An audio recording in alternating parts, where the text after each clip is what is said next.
प्रेम से बोलिए शंकर भगवान की जय। हर हर महादेव। देवों का देव महादेव जी के चरण में प्रणाम करती हूँ, मेरा प्रणाम स्वीकार हो। माता गौरा पार्वती के चरण में प्रणाम करती हूँ, मेरा प्रणाम स्वीकार हो। गणपति ललनमा के चरण में प्रणाम करती हूँ, मेरा प्रणाम स्वीकार हो। सब गुरु भाई बहना के चरण में प्रणाम करती हूँ, मेरा प्रणाम स्वीकार हो। माता और पिताजी के चरण में प्रणाम करती हूँ, मेरा प्रणाम स्वीकार हो।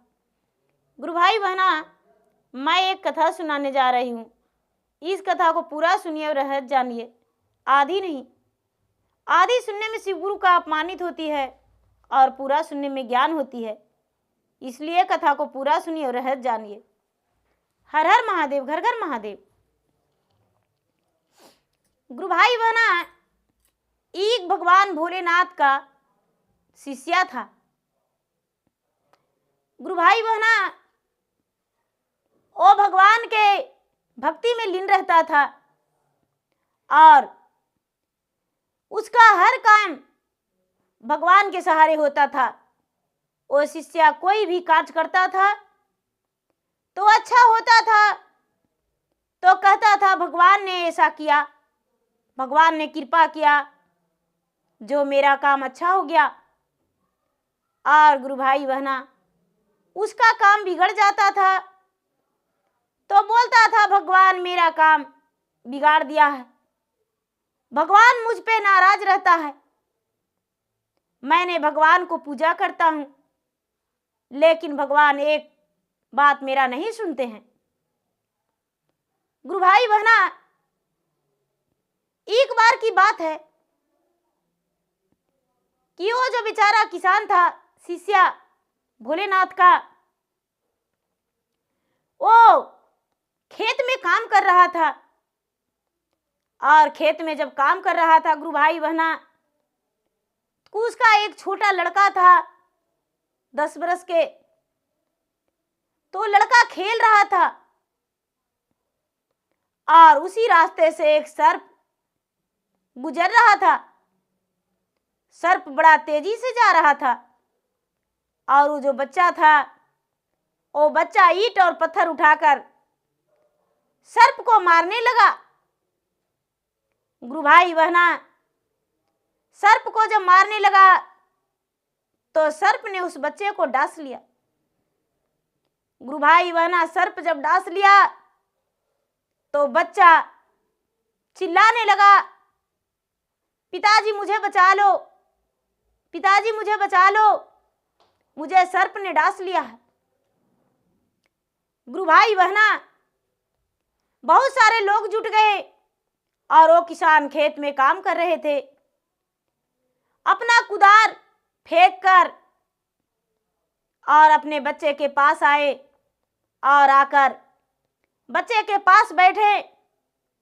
गुरु भाई बहना, इतना ही में एक सफेरा उसी रास्ते से गुजर रहा था। तभी गुरु भाई बहना, सब लोग कहने लगे कि देखिए आपका बच्चा के तो मुख से लार गिर रहा है, आपका बच्चा लगता है कि दम तोड़ देगा। देखिए एक सफेरा आ रहा है, शायद वो सांप झाड़ता होगा या जड़ी बूटी रखता होगा, उसके पास कोई जड़ी बूटी होगा। गुरु भाई बहना, वो सफेरा को बुलाकर और सारा लोग ले गए। सफेरा बच्चे के पास जाकर और देखा तो कहने लगा, चलो इसका थोड़ा थोड़ा सांस जान इसका शरीर में है, इस बच्चे को हम बचा लेंगे।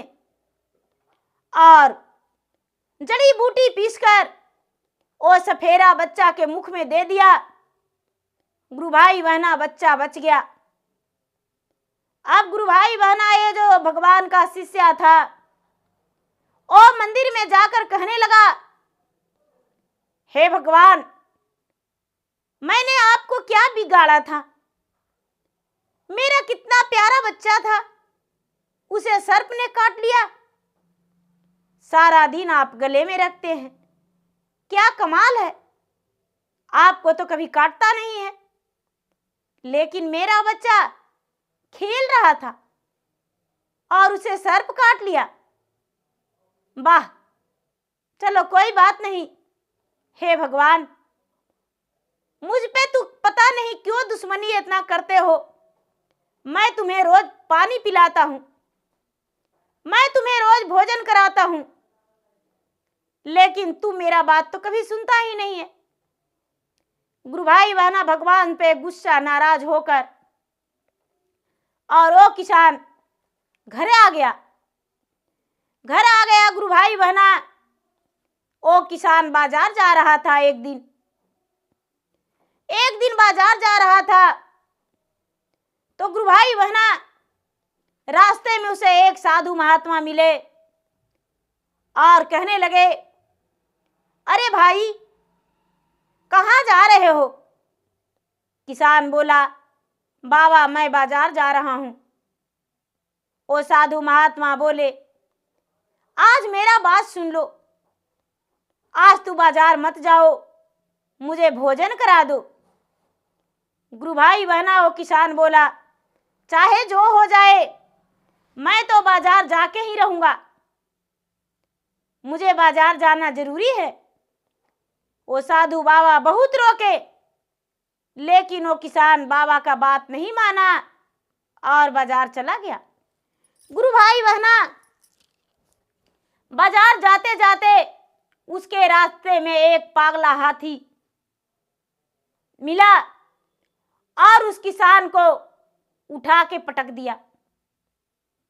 जब उठा के पटक दिया तो गुरु भाई बहना किसान बेहोश हो गया और कोई भी उसके पास नहीं गए, क्योंकि हाथी जो था पागल हो गया था। हाथी सबको मार रहा था और कोई भी उसके पास नहीं पहुंचे। गुरु भाई बहना, ये जो भगवान भोलेनाथ थे अब कहते हैं कि ये तो मर जाएगा, इसे तो कोई देखने वाला भी नहीं है, उसके पास कोई जा भी नहीं रहा है, उसका जीवन कैसे बचेगा? गुरु भाई बहना भगवान भोलेनाथ क्या किए, एक डॉक्टर का रूप धारण करके, वैद्य का रूप धारण करके और उस किसान के पास, गिरे हुए किसान के पास चले गए। किसान के पास जाकर गुरु भाई बहना और उसे इलाज किए। वैद्य बन के किसान उठकर बैठ गया और अपना सिर पर हाथ धर दिया और कहता है कि हे भगवान, हे भोलेनाथ, कितना मुझसे दुश्मनी निभाओगे? आज तूने तो मुझे हद ही कर दिया। क्या मैं तुम्हारा पूजा करता हूं इसका मतलब यह है कि मुझे मार डालोगे? आज मुझे पागला हाथी ने जान ही ले लेता। और वैद्य से पूछा, वैद्य जी आपका कितना पैसा हुआ? गुरु भाई बहना वो वैद्य तो कोई और नहीं थे, भगवान भोलेनाथ थे। कहते हैं कि देखो, मैंने तुम्हारा मदद किया हूं, तू भी मेरा मदद कर दे। अब थोड़ा दूर मेरा झोला जो है पहुंचा दे, तुमसे 1 रुपया नहीं लेंगे। गुरु भाई बहना वो किसान थोड़ी दूर वैद्य जी का झोला पहुंचा दिया और वैद्य जी वहां रुक गए और किसान लौटकर घर चला गया। किसान बाजार नहीं गया। गुरु भाई बहना अब किसान जो था, किसान बड़ा दुखी था, लेकिन फिर सवेरा हुआ तो भगवान के मंदिर जाकर वो कहने लगा कि हे भगवान, मैंने आखिर आपको क्या बिगाड़ा हूं जो आपने मेरे साथ इतना घटना किया? और गुरु भाई बहना भगवान को गलती किसान दिया, कहने लगा कि हे भगवान, अब जब मेरे साथ कोई ऐसा अनर्थ होगा तो तुम्हारे मंदिर में अपना सिर पटक के जान दे देंगे। गुरु भाई बहना वो किसान जो थे, किसान का एक गैया थी और गैया जो थी बड़ी प्यारी गैया थी।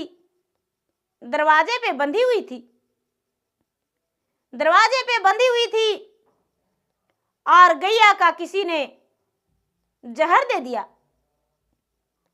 जब जहर दे दिया गुरु भाई बहना, तो गैया को खूंटे से लगाकर नाद पर किसान बांध दिया और गैया जब खा ही नहीं रही थी तो किसान कहता है, आज भगवान मेरा गैया को बीमार कर दिया, आज भगवान को हम आज से पूजा नहीं करेंगे और अपना हम जीवन हद देंगे। प्रतिदिन भगवान को हम दूध देते हैं, प्रतिदिन भोजन देते हैं, प्रतिदिन हम भगवान को जल चढ़ाते हैं, पूजा करते हैं, नमन करते हैं, दया मांगते हैं, लेकिन भगवान मेरा एक भी नहीं सुनते हैं। इतना कह के गुरु भाई बहना और मंदिर में जाकर किसान जो था शिवलिंग पे अपना माथा को पटकने लगा, माथा को पटकने लगा गुरु भाई बहना। अब पार्वती कहते हैं, हे स्वामीनाथ, हे प्रभु, आपका भक्त जो है नाराज होकर और अपना सर को शिवलिंग पे पटक रहा है, यदि अपना प्राण त्याग देगा मंदिर में तो आपका पूजा कोई नहीं करेगा। हे स्वामीनाथ, आप इसे समझाइए, कहिए, आप उसे दर्शन दीजिए। गुरु भाई बहना, स्वयं महादेव अपने रूप में प्रकट हो गए मंदिर में और उसके हाथ वो तो बेहोश हो गया था। सर पटकते पटकते उसके हाथ पकड़ के और होश में लाए और कहने लगे, बोलो पुत्र क्या हुआ और इतना दुखी तुम क्यों हो? कहने लगा, भगवान मेरे साथ आप अन्याय करते हैं, कोई न्याय नहीं करते हैं। गुरु भाई बहना, वो किसान बोला, हे भगवान, मेरा बेटा ने आपका क्या बिगाड़ा था? आपका गले में नाग रहता है तो कुछ नहीं करता है, मेरा बेटा खेल रहा था, मेरा बेटा का सर्प काट लिया। ओ किसने किया? आपने छोड़े थे और मेरा बेटा को डांस लिया। मैंने बाजार जा रहा था तो मेरा सिर ऊपर थैला था, बाजार करने जा रहे थे कुछ अनाज लेकर बेचने, लेकिन रास्ते में वो हाथी मिला और मुझे मार डाला। पता नहीं कौन बेचारा मेरे मदद के लिए एक वैद्य आए और मुझे बचा लिए। आज मेरा एक छोटी सी गैया है, वो बीमार पड़ गई। मेरा बेटा दूध के बिना एक दिन नहीं रह सकता है। आपने ऐसा क्यों करते हैं? मैं आपका भक्त हूं या नहीं? गुरु भाई बहना जैसे भाई से लड़ते हैं, जैसे माता पिता से लड़ते हैं, ठीक उसी तरह भोलेनाथ से भोलेनाथ का शीश झगड़ा करने लगा। मैया पार्वती मुस्कुरा रहे हैं और भोलेनाथ कहने लगे, सुनो मेरा बात, सबसे पहले सच में मैं तुम्हारा दोषी हूं। तेरा बेटा ईंट पत्थर उठाकर और सर्प को मारा, सर्प निर्दोष जा रहा था तो उसने गुस्से में आकर तेरा बेटा को डांस लिया। मैंने तेरा बेटा को बचाने के लिए एक सफेरा बन गया और एक सफेरा बन के और तुम्हारा बेटा को जान बचाया।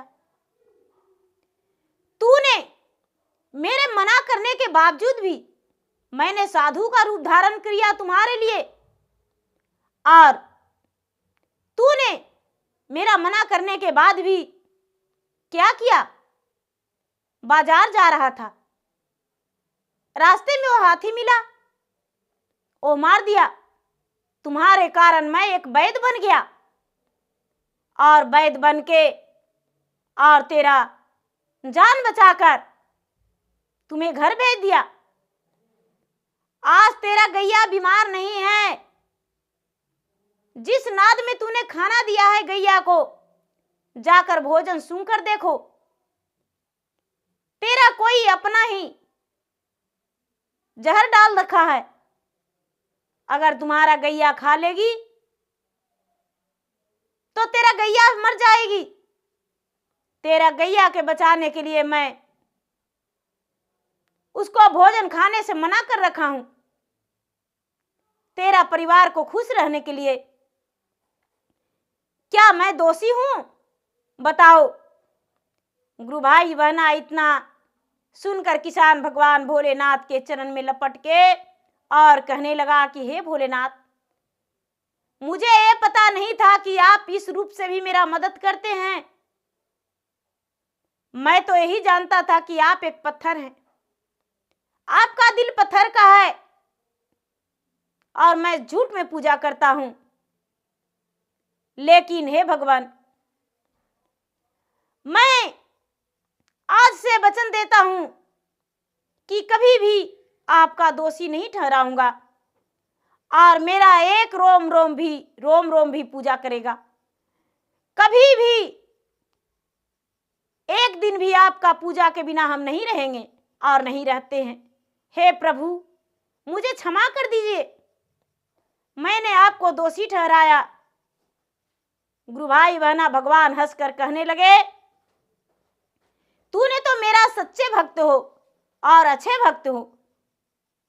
तूने मेरा दोषी नहीं ठहराया। तेरे साथ वो कष्ट आया तो तूने भगवान का दोषी ठहराया। ऐसा ही सब कोई जो सच्चे भक्त होते हैं वो भगवान का दोष देते हैं। जो भगवान का पूजा पाठ करवे नहीं करेंगे वो भगवान को दोषी कैसे ठहराएंगे? तूने पूजा पाठ करता है तब तो दोषी ठहराया। गुरु भाई बहना, उसका शरीर पूरा जख्मी हो गया था, मंदिर में लहूलुहान हो गया था, लेकिन उनका सारा शरीर जख्मी हालात ठीक हो गया और वो किसान वापस घर चला गया और गैया का भोजन दिया हुआ था वो देखा तो देखता है कि सच में गैया के खाने में जहर दिया हुआ है। वो फेंक दिया और दूसरा भोजन दिया गैया को। गैया ने तुरंत खा लिया। अपने पत्नी से बोला, मेरा भगवान दोषी नहीं है प्रिय, मैं दोषी था। मैंने भगवान को गलत समझा, लेकिन पल पल में मेरा भगवान सहारा किया, मदद किया और भगवान को मैंने बेकार में झूठे बदनाम करते रहा। अब ऐसा नहीं करेंगे। चलो हम दोनों मिलकर और भगवान को पूजा करेंगे और पूरे गांव में कह देना कल के दिन हम चर्चा करेंगे। गुरु भाई बहना, दोनों पति पत्नी बड़े प्रेम पूर्वक चर्चा रखा और चर्चा अपना आंगन में करवाया। भोलेनाथ को नाम लिया, भजन किया और पूजा पाठ और भी ज्यादा करने लगा। तो गुरु भाई बहना, भगवान किस रूप में मदद करते हैं वो कोई पता नहीं, लेकिन भगवान मदद करते हैं या किसी को मदद के लिए भेज देते हैं। तो गुरु भाई बहना, मेरा वीडियो अच्छा लगे तो मेरा वीडियो का लाइक करें, शेयर करें, सब्सक्राइब करें। और जो भी शिव परिवार हैं गुरु भाई बहना, शिव चर्चा को जितना आगे बढ़ाएं उतना अच्छा और उतना आप भी खुश रहेंगे। हर हर महादेव, घर घर महादेव। प्रेम से बोलिए शंकर भगवान की जय, मैया गौरा पार्वती की जय।